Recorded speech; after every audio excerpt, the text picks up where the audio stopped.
Hi, it's Tom here from FDS, and today we are going to look at this, which is an ingenious part from a Gavinfuzzy Customs, and it is an extended mag release and also trigger guard for the Longshot, which I know is a particular niggle for people who feel that there should be a trigger guard on the Longshot. And also, if you're left-handed, obviously ambidexterity has always been a big failing of the Longshot, and we've seen previous attempts to cure this problem, but I think this one's really smart. So start off with your Gavinfuzzy kit. Gavin helpfully provides you with this little marker here, which you want to line these spots up here with the centre line and then draw a little square, and that is the hole that you need to cut in order to fit this through the aperture. Now also, I noticed that if you did mess this up, you could use this as a shim to restore the hole if you needed to. So that's quite a clever little part there to help you in installation. Well done, Gavin. Wonderful production design as usual. So we're going to open all these boring screws. I won't subject you to that, and then we'll start by cutting and fitting the part. With the blaster open, you can see where this is going to go. It's going to fit in there. And the other thing to look at in this particular blaster is right here. You can see that I leave the forward bolt lock in. A lot of people take that part out. I think it's really, really useful. It's important to keep it in place because it holds the breech closed for you whilst you're firing. Now the other thing that I've done in my long shots that other people don't do is that I've actually replaced the catch spring up here with a standard one instead of an uprated one.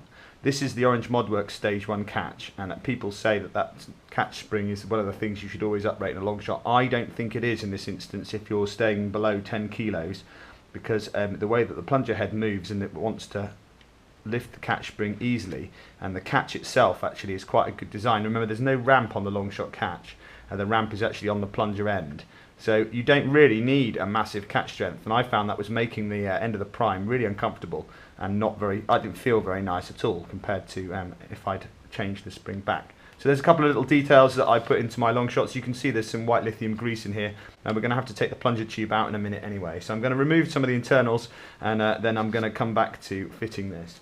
I can start to see how this is going to go together. You can see here Gavin's cleverly used this screw port as his pivot to act on his lever, and then he's got this little part here that's going to notch up against the mag release, and then that allows you to simply move the mag release down like that. And that is really neat, I've got to say. And as you can see, the spring's quite pokey, so it allows you to retain still the original side mag release as well as the extended one, which is really genius. The first thing I've got to do is just cut away this little bit of rib here, and the way I normally do that sort of job is I use this, which is a jeweler's piercing saw. Big shout to Mr. Bobololo. It's one of my favourite tools because it's small, it's precise, and you can turn it really well, and it's also nice and sharp, and it cuts plastic with relative ease. Now you can see I've got my marking here. Now you can drill holes in the corner and do it that way, and what I tend to do is I tend to start by just cutting down very carefully down the sides. Now it's a nice slow cut to get you started and let the saw blade do the work.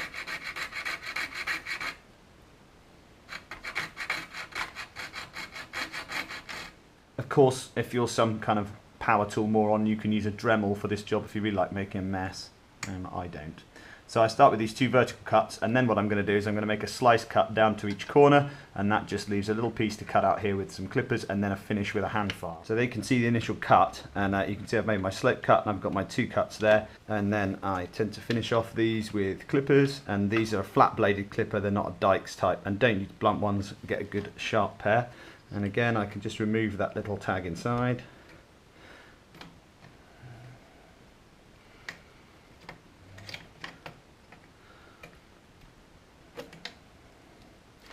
And then just clip the shell a little bit at a time. It doesn't produce the tidiest edge, but what we're doing is we're aiming to give ourselves our trimming point here. If you want a nice square cut, you don't want to go too low with your saw blade, and then all we've got to do now is run a hand file across the bottom there, and again hand file.